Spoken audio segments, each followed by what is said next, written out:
Good evening, everyone. Good morning, good afternoon, good night, good whenever you're watching or listening. Welcome to another episode of Midnight's Edge After Dark for January 17th, 2018. Almost said 2017. Yeah. I am, of course, your narrator screen, Mr. Rob Robot Shlomo, coming to you from Shabby Road Studios. And with us, as always, is Mr. Tom Connors. Hello, good sir. And that's actually not too bad, because I think that's only the first time you fucked up this year. So that's not too bad after, like, what, we've done half a dozen shows already? Yeah, so you put a lot of pressure on me. So anyway, we got a lot of news. Let's just dive right in. Tom, what is our top story? So, I don't know if you've heard about this recently, where Redbox, you know, we talked about their starting their own streaming service, if you remember, right, Rob? Oh, yeah. Yeah, and the deal was, though, they weren't getting Disney movies. I believe you said that from the report. Redbox is going to be starting their Disney free service, as it were. They're going to be starting their own streaming service, but Disney's not going to be part of it because they have their own streaming service coming in 2019. Right. And so to make up for this, Redbox, like a bunch of idiots, said, oh, you'll be able to get Disney films. We'll give you codes. Okay, now, I don't remember if you might have said that in the report earlier when you reported it on the show. I can't recall offhand. But the deal is there then, this is what they're doing. They are taking the codes from the combo packs, you know, that have the Blu-ray and the DVD in them, and they're giving those codes to the customers. And basically then what they're doing is they're taking the Blu-ray and renting that to the Blu-ray customers, taking the DVD, renting that to the DVD customers, and selling the code to another customer. Unauthorized distribution. I'm thinking this is going to fall into that category. Now, this does look like it's going to court, or at least it's in court right now. On Tuesday, Redbox suggested in court that Disney is engaged in copyright misuse and seeks to stifle competition to more smoothly launch Disney's own digital content streaming service, maximize their price. Other services like iTunes and Amazon and their customers pay for Disney movies and secure greater market share for Hulu, the viewing service Disney will control as part of the $52 billion acquisition of 21st Century Fox. Now, the lawsuit brought at the end of November by Disney has a good chance of setting a new precedent on some of the relatively unrodden terrain. Disney objects to how Redbox disassembles its combo packs, which includes a Blu-ray disc, a DVD, and a code which can be redeemed through authorized digital outlets as marked not for sale or transfer. In Disney's eyes, this amounts to a breach of contract on terms in which combo packs are sold, as well as contributory copyright infringement. The latter claim essentially posits that customers who acquire movie download codes from Redbox and redeem them are committing an unlawful act. This sounds really complicated, or kind of in a way it's like, okay, you're thinking, like, what's the big deal? Redbox is buying these Blu-rays from Disney or from whatever retailer they get them through, a distributor of some type. And I'll get into some of this shit here in a minute, but I want to get Rob's feelings about it too first before I dive into some of the real nitty-gritty of how I think this is going to go down.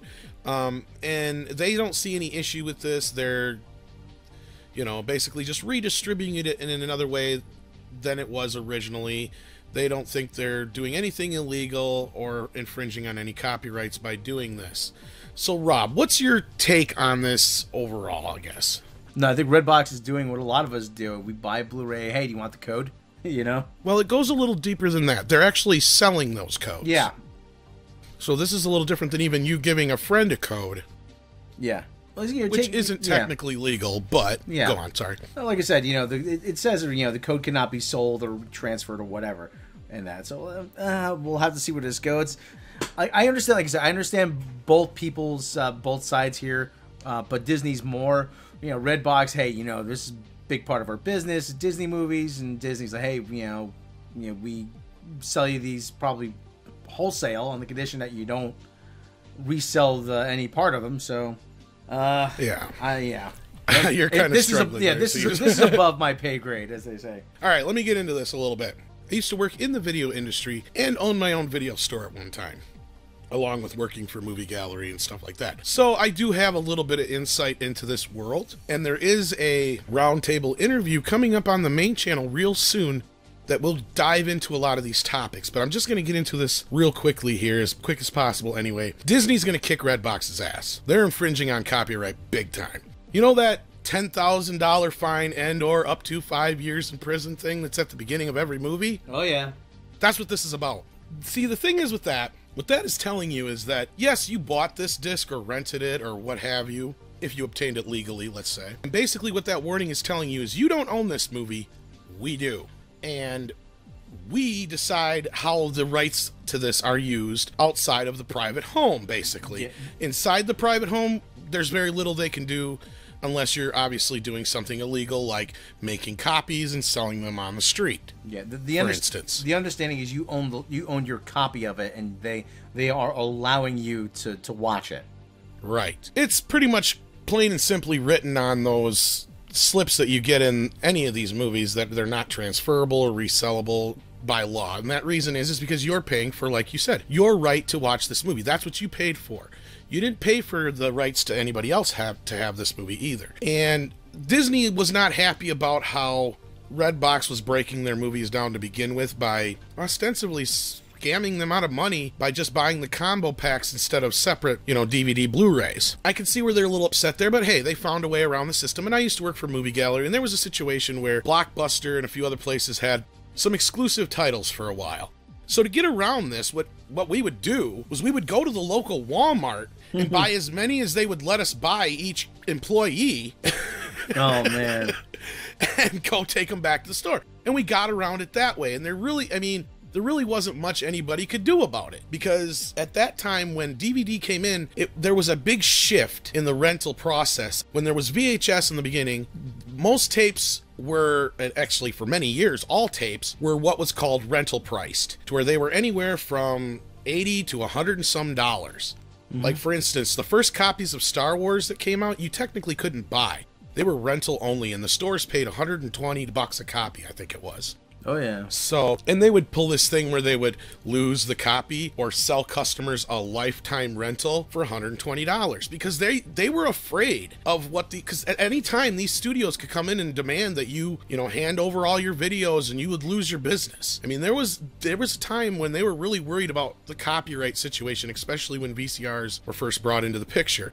So they've been really adamant about making sure they could do what they needed to do legally if anything like this were to happen. And that's why it is a big deal if you're caught copying movies and selling them or even uploading them online or anything like that, because we've seen some cases where people have gotten in a lot of trouble. Just recently, there was a guy who showed a copy of Deadpool on Facebook Live or whatever it was, and he got fined. What was it? A couple $1 million? Yeah, I didn't hear about that one, but I imagined you were saying about the rental price. I mean, there's a joke about it on Seinfeld. George loses a copy of Rochelle. Okay, that's $93. $93 for Rochelle? It's like, yeah, it was a rental. What? He was paying the rental price, yeah. Oh, yeah, and I mean, I've had to deal with that several times with customers, especially when I had my own store. More so because they would lose the tape or they would keep it for so long and then be like, well, why can I just buy it instead? Because, their late fee would be like $30. Like, okay, you can buy it, but it's like $83. Yeah. And their jaw would hit the floor, and it's like, no, I'm not kidding. That's for real. Oh, yeah. And I would show them, and it's like, that's the way it is, And so for a while, that's how the system worked. And then after 6-7 months, then the video would usually get marked down unless it was a title that was considered what was called sell-through, which Disney had the market cornered on for a couple years until they finally decided to put Top Gun out on video for sell-through, and that was the first time a non-Disney movie was released as a sell-through. Even though there's this misconception or misinformation out there that Top Gun was the first, no, it was actually Disney. Disney started in, I think it was 80, and first it started with some of their live-action movies, and then they finally released Pinocchio in like 85. But their titles were $29.95, which is what they ended up selling Top Gun for. But anyway, it was Disney first. So then when DVD came along, they did away with the rental pricing.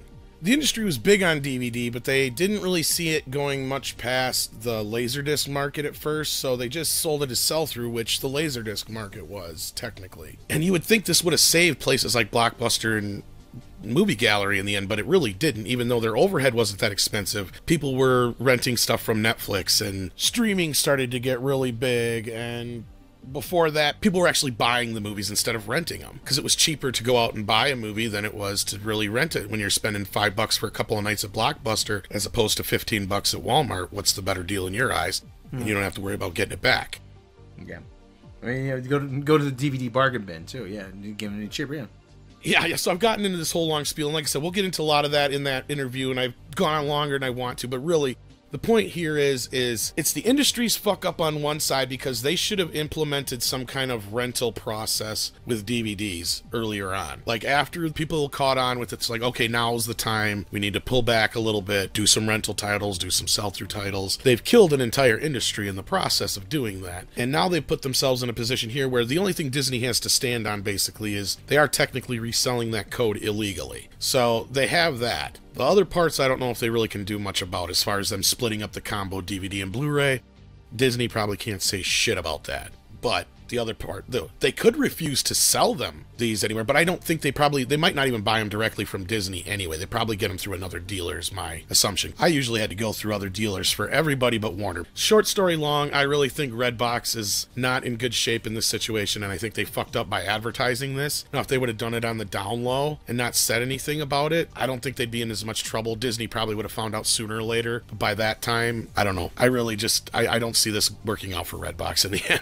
No, they really don't have that firm footing to stand on. Some exciting news came out of Collider yesterday. I know we don't generally like to use them as a news source, but John Schnepp over there, who is actually somebody I like, claims to have a source on the inside claiming, and of course this is a rumor for now until somebody actually confirms it, but he all but confirms that Tom Holland is in the Venom movie. What do you think about this, Rob? I think Amy Pascal's getting what she wants. She wants to glom onto the popularity of the new Spider-Man and use it, and like our good buddy Tom Rothman and Amy are conspiring to try to make this work any way they can. You know, I thought it was a good idea to put the new kid in this movie. We need this to succeed, you know. It's really we gotta wheel and deal with Disney. Oh yes, this will put us back on top, won't it, Amy? We'll tell them they can have Spider-Man 3 if we can get to put Tom in all of our Spider-Verse movies. Yeah, I like that kid. He's a mensch, that little kid. Yeah. And then that way we can sell these movies as Marvel movies. Oh yes, Marvel movies. I don't understand. I don't know why Amy Pascal sounds like Columbo all of a sudden. Oh, well, Tom. Well, thank you, Tom. Thank Tom Rothman. And Amy Pascal. They like to stop in every once in a while. So. Every once in a while, yes. Yeah. But so do you put much stock in this, Rob, or? No, I don't. I don't. But stranger things have happened. But That's a Netflix show. No, just kidding. But which I still haven't watched. People say it's great. It's pretty good. It's pretty good. But you're not a big horror fan, so I don't know if you'll really get into it or not. But anyway, if this is true, I think that even though we were joking just a little bit ago, I really do think that's probably what happened. Was Sony tried to pull some strings behind the scenes saying, look, we'll sweeten our Spider-Man deal down the road if you let us do this. And they probably agreed to it. Yeah. So if we get an announcement here pretty soon that Disney's going to be involved in the third Spider-Man movie and beyond and stuff like that, then that's definitely what happened. Yeah. Otherwise, it's just a bunch of horse shit or something that Sony pulled and is really going to piss off Disney. Because we could tell from that famous interview that Kevin Feige wasn't too happy about Amy saying that, and he did come out later and say, no, this is not connected with the Marvel Studios Marvel Universe. So, yeah. As Colonel Potter would say, mule fitters! So, boy, I love Colonel Potter. he's a funny guy. I want to believe John Schnepp, because I generally think he's, a little bit more reputable, but... Yeah, John Schnepp is the more reputable source over there, really. Yeah, he has a lot of people on the inside. He's been involved, with a lot of shows and stuff. And I don't know if you've ever seen his documentary. Yeah, I've seen most of it. The Death of Superman Lives. Death of Superman Lives. Yeah, I've seen as much of it as people get to upload on YouTube without getting a copyright It was on strike. Hulu for a while. I don't know if it is anymore, but I bought the Blu-ray off his website. It was worth it. But yeah, gosh, his quote is, Spider-Man is going to be in Venom. For the last couple of months, we've been hearing how Sony is keeping it all separated, and Spider-Man is in the Marvel Universe, but every other character that's in Spider-Man universe is separate. All I'm saying is that Spider-Man, and I'm talking about Tom Holland's Spider-Man, is going to be in Venom. Venom, of course, is going to be R-rated, too, we brought that up before, but that is also something to keep in mind. So I really don't know about this. I don't know. Unless it's some tongue-in-cheek cameo, I don't see it. I really don't. Unless Sony's pulling the fast one on Disney, and it ain't going to happen. Well, maybe Tom Holland will be crossing the street. Hey, what's that? You know, and... You know, it's kind of like... I would think that, but he says specifically Tom Holland's Spider-Man a couple times, so... Okay. Well... Guess we'll have to wait and see. Getting more convoluted by the day. So, speaking of convoluted, that brings us to our next story. What a segue! Right? Yeah. I like the Flashpoint animated movie. I do. I did, and I do like the comic. One of the better... Jeff Johns' better stories, yeah. Yeah. And this does actually has a tie-in to Spider-Man. Spider-Man Homecoming, too.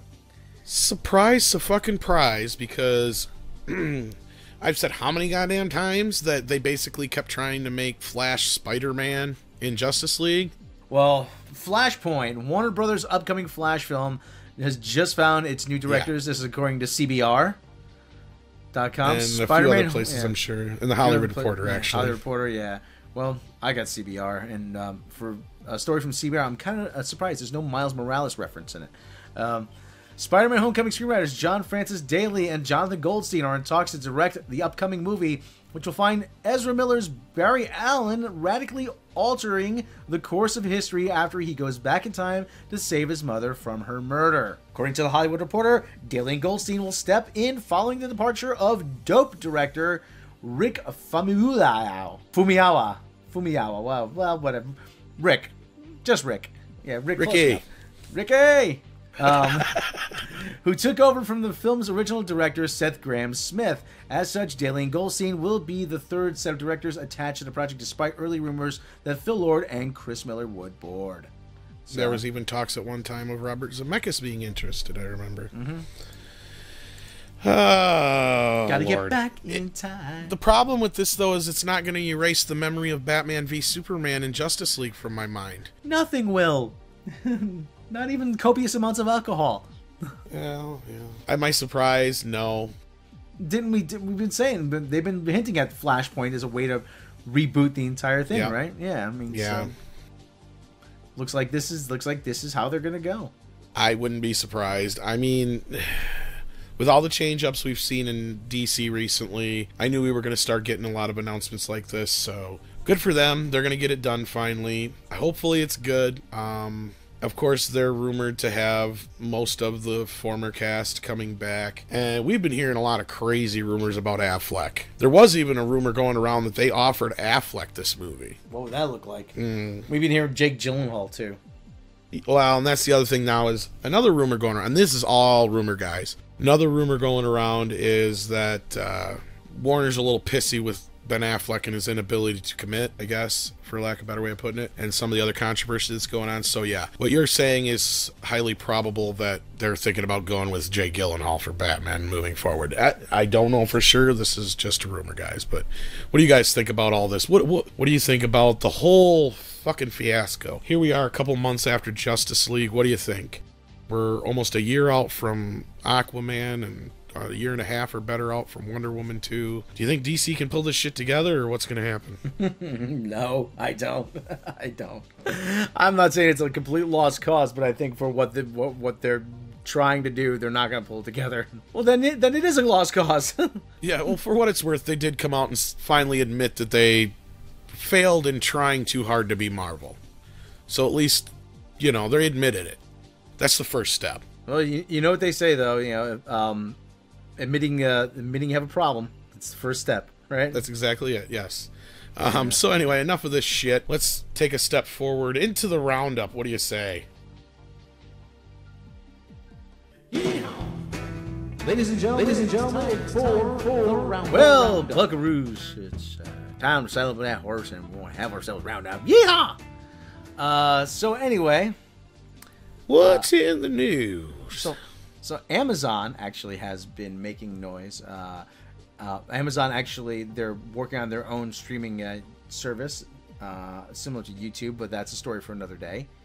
Amazon's been delving into the TV side, and they have a new superhero drama series called The Boys. It stars Anthony Starr, American Gothic, Dominique McElligott from The Last Tycoon, Chase Crawford from Gossip Girl, and Jesse T. Usher, Survivor's Remorse, and Nathan Mitchell from iZombie have joined Erin Moriarty as leads in Amazon's straight-to-series drama The Boys, Deadline has learned, based on the comic book by Garth Ennis, who did Preacher, and Derek Robertson, and created by Supernatural creator and Timeless co-creator Eric Kripke. The Boys is set in a world where superheroes embrace the darker side of their massive celebrity and fame. Oh boy. It revolves around a group of vigilantes known informally as The Boys, who set out to take down corrupt superheroes with no more than blue-collar grit and a willingness to fight dirty. Preacher's Evan Goldberg and Seth Rogen are set to direct. As soon as you say darker side, I'm like, oh, brother. So I'm not sure what to make of this. Amazon doing a lot more, though. I mean, good to see Amazon. You know. Yeah. So we've been saying that going to movies is getting more expensive. Actually, this year, according to Deadline, the average movie ticket price has hit an all-time high in 2017. The National Association of Theater Owners has released its 2017's official average ticket price of $8.97, up close to 4% over 2016's $8.65, and a new record high. But oddly enough, the audience keeps going down. They keep raising the prices, and the audience turnout keeps going down. Well, and that's because, especially considering for a movie that's that high priced, you're only going to go see a couple of movies a year, and it's not going to be, some dramedy starring Reese Witherspoon. It's going to be some big movie, which is the big movies, like, Avengers, Star Wars, what have you. Not only that, a lot of the really good talent that would normally do those middle road movies that would fill those seats normally in the downtimes have moved to television and Netflix and Amazon. So it doesn't surprise me. I'm not surprised in the very, very least. Not only that, it's just getting too damned expensive. Just, you said it right there. The average ticket price is $8 something. How much is a ticket out there, Rob? Because your tickets out there got to be a lot more than that. Yeah, I actually somehow I talked them into giving me a student discount for The Last Jedi. Even that was $11.60. Oh fuck! Yeah, it would ordinarily be $13.50. Actually, I'd like to know where the decent theaters that you're getting in for that. I mean, we've got some really low key rundown theaters that you could probably get in for $6-7 at a matinee, but most average tickets around here are like $10-13 too. So yeah. To take a couple kids out or take a date out to the movies, shit, you might as well take her out to a steak restaurant and you're gonna get more out of your $100 that way. Yeah. And I'm not even, and people, are probably chuckling a bit, but they know the reason they're chuckling is because that's fucking true. That's pretty sad. You can't sit there and say, yes, a trip to the theater could cost you up to hundreds of dollars if you got kids, and, if you're buying popcorn and candy and all this other shit and drinks, and it adds gas up. And yeah, if you got to pay for parking. Yeah, there's a couple theaters downtown where you actually do have to pay for parking, So it does add up, and I can see where things like MoviePass are becoming more popular. I mean, I haven't got to use mine yet, but I can totally understand why. So, yeah. Well, anyway. Oh, looks like the golden age of cinema might be winding down. That, and you have to deal with those rowdy students like Rob at the theater. I am a student of life, okay? That's how I got my discount. You're a student at FU. Yes, FU, yes, which is still up for grabs there, Amazon or in TBS. Netflix, HBO, Comedy Netflix, Central. HBO. Anybody? And we have another one, My Brother Dave, also from... Yes, we'll pitch that one of these days. Yes. But anyway, actually we have another story. This comes to us from Deadline also. It's around Sundance Film Festival time, okay? And we actually have news out of Sundance, or prior to Sundance. Oscilloscope buys Eugene Jarecki's The King, a Sundance documentary on Elvis Presley demise that mirrors U.S. in the Trump age. Okay, before people get pissed off at us, let's just read the story. This comes to us from Deadline exclusive. On the eve of Sundance, Oscilloscope has acquired North American rights to buy The King from Eugene Jarecki, a documentary in which the filmmaker takes Elvis Presley's 1963 Rolls-Royce on a musical road trip along the singer's geographical touchstones. The film traces where Elvis Presley lost himself to excess, a metaphor where America stands for in the era of Donald Trump, he said. Steven Soderbergh is executive producer on the film, which was shown in early form at the Cannes Film Festival last year. Among the subjects featured in the film are Alec Baldwin, Roseanne Cash, Chuck D, Emmylou Harris, Ethan Hawke, Van Jones, Mike Myers, and Dan Rather. Well, anyway, sounds like it could be interesting. Yeah, but this is a related thing. Tom, I don't know if I told you about this. In my spare time, I'm actually what they call a medium. A medium, like somebody who talks to ghosts and shit. Yeah, exactly. Like yes, ghost. Yes, I am. Yoda's not the only one who can communicate with the living world. Strong with you, the forces. And I don't know if I told you this, but I have been in contact with the spirit of Elvis Presley, the king himself. Yes, and occasionally he comes to me and he will take control of my body. Just I feel it. I feel. Oh, he's coming. Are you okay, Rob? Elvis. Oh. Well, I'll tell you. Well, what kind of room around here? Oh, Rob's gonna be decorating. I see. Is this the Tom Condos? Yeah. How you doing out there, Tom? Cool. Is Elvis Presley, King of Rock and Roll? How you doing? How are you, sir? I'm doing good. I just wanted to clear up a couple How's things Prince? Before, Prince, we recorded a new album together. Maybe Prince, John Lennon, and... Did you and Michael Jackson ever duke it out for the true king of pop? Gave him a karate chop right in his GD, I tell you. But I'll tell you, I want to clear up a couple things before this movie comes out. Like a story about me taking drugs, hitting my head on the toilet. Say it wasn't true. I hit my head on the toilet trying to get a drink of water. There's nothing dirty about that water. That water's clean. Elvis was very, very, very green. Elvis was going green before everybody else. You were drinking out of the toilet. Yeah, Elvis very, very. Elvis Are you sure there was no drugs involved? No. You know what I miss about being alive, Tom? The drugs? No. I miss the drugs. Oh, jeez. Well, I'll go read your own podcast.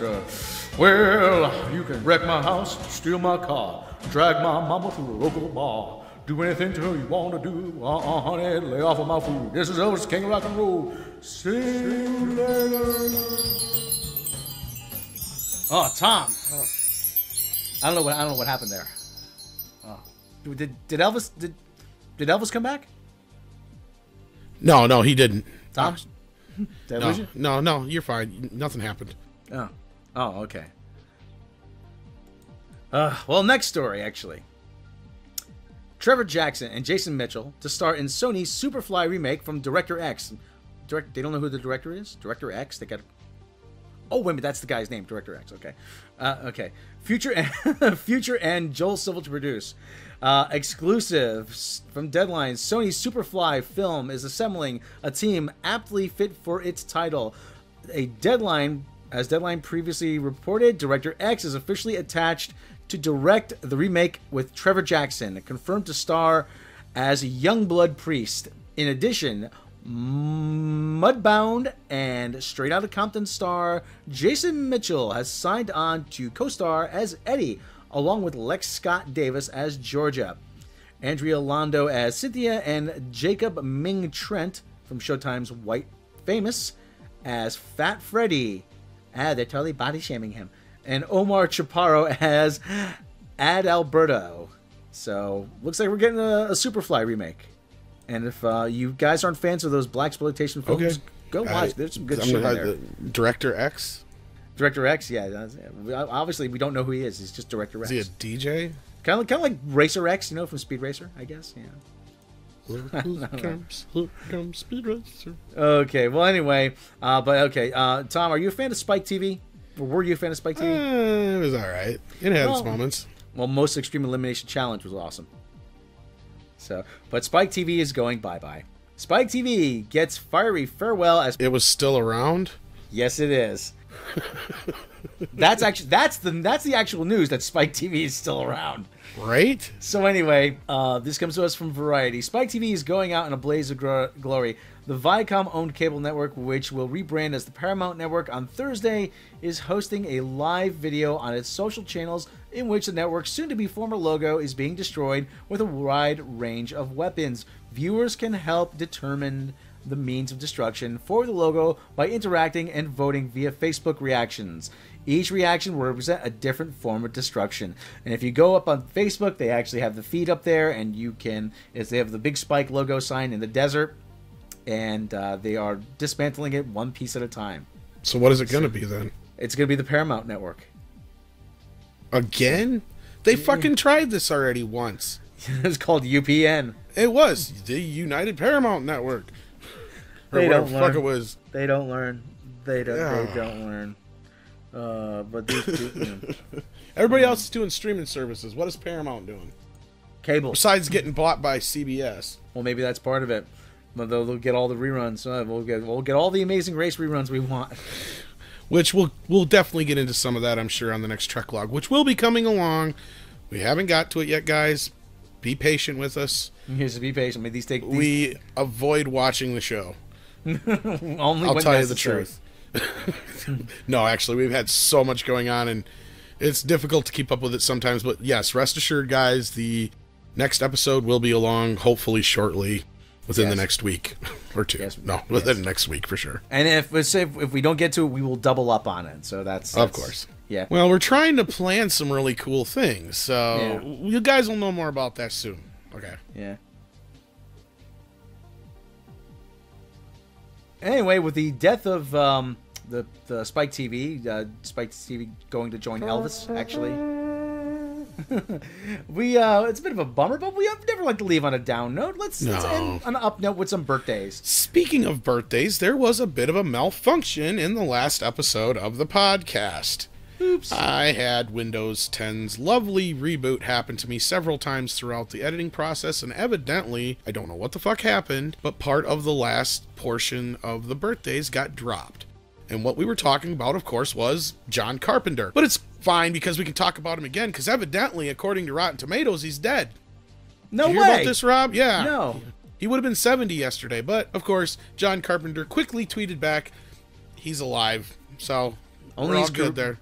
Only his career is dead. Oh, no, Rob. Oh, no. We love John Carpenter. John Carpenter is one of the greatest directors of all time. Now, that's what I said. You're just jealous because I said him first instead of you. That's what it was. And Kate Moss, but you didn't seem to mind that so much. Yeah. But anyway, what do we got for the latest birthdays?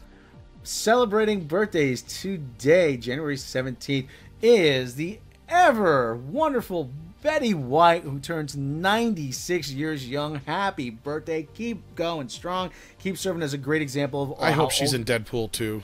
I hope so.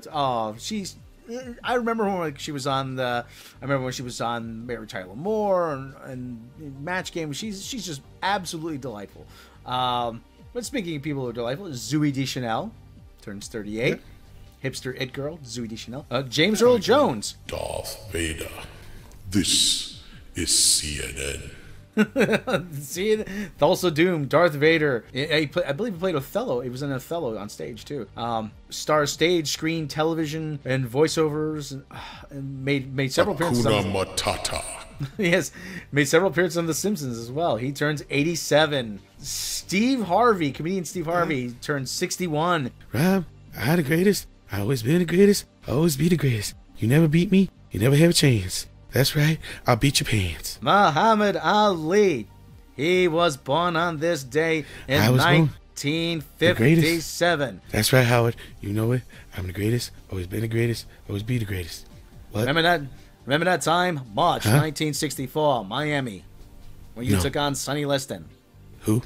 Sonny Liston. When? March 1964. Miami Beach. Never been. Actually, there's a great story about Muhammad Ali. There's a great story about Muhammad Ali. There's tons, I'm sure. But yeah. But the one related to music, one I love. There's those famous pictures of him with the Beatles at their training camp because they were in Miami taping the Ed Sullivan Show at the time, their second appearance. And they meet him, they take pictures. Hey, how you doing? Hey, champ, how you doing? Hey, how you doing, man? He goes, oh, hey guys, how you doing? It? And they took those pictures, and the Beatles leave, and he goes, and Ali goes, yeah, who were those folks? Ooh. Oh, Muhammad not too taken with Fab Four. But anyway. Yeah. Genndy Tartakovsky. Which we have a video about his Popeye movie over on the main channel you might want to check out if you haven't seen yet. I'll put the link down below.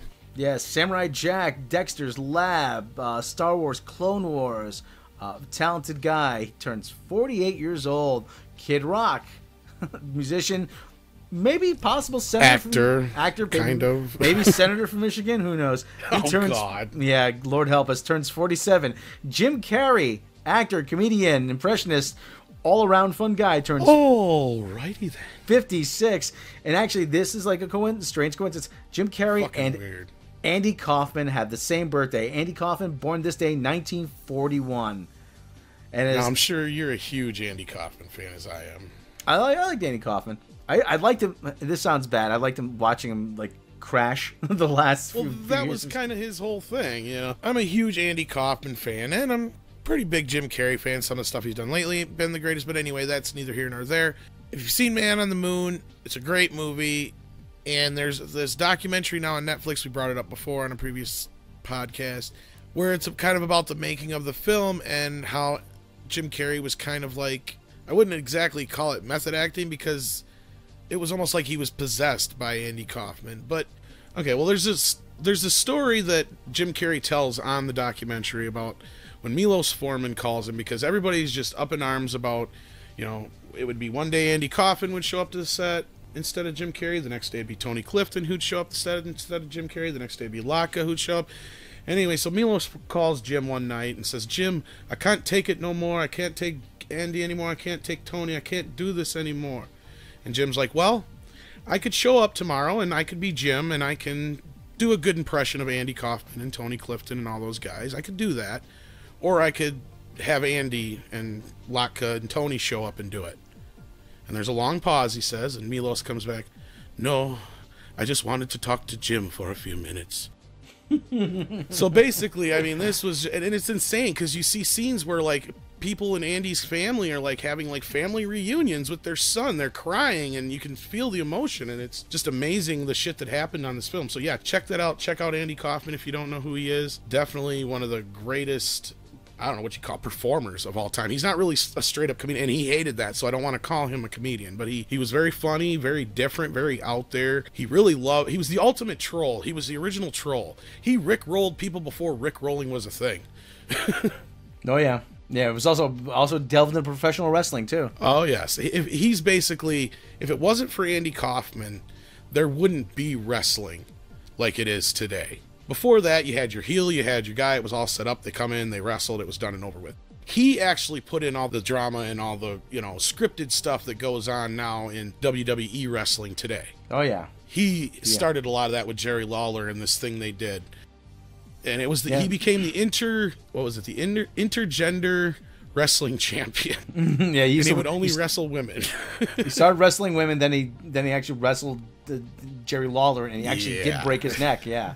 Well, yeah, he fractured one of his vertebrae. Yeah. Yeah, but check that shit out. There's all kinds of stuff, and that's the thing. To this day, there are people who question who was in on what, who knew what, and how much Andy really was goofing around or was for real. Oh yeah. So anyway, Andy Kaufman, born this day, 1941, no longer with us, died 1984. And a lot of people didn't believe he died, actually. They thought that was the ultimate put on, his last great troll. But anyway, let's, finishing out the birthdays, Dave Bautista, former wrestler. This is for tomorrow, right? Yes, for tomorrow, January 18th, Dave Bautista, former wrestler and an actor, Guardians of the Galaxy, James Bond film Spectre. He turns 49. Kevin Costner, he turns 63. And Jason Segel, actor, writer from How I Met Your Mother, The Muppets. She hasn't seen the Star Wars. The only people who haven't seen the Star Wars are the people who are in Star Wars. I love that. I still use that from time to time. Well, anyway, he turns, talented guy, he turns 38. And that's what's happening. And if you like the show, if you like wishing everybody a happy birthday, you like all the stuff we do here, why not click that subscribe button and click the bell icon? That way you're notified of all the latest content. And if you really, really, really, really, really like the show, then consider supporting us through Patreon. Please.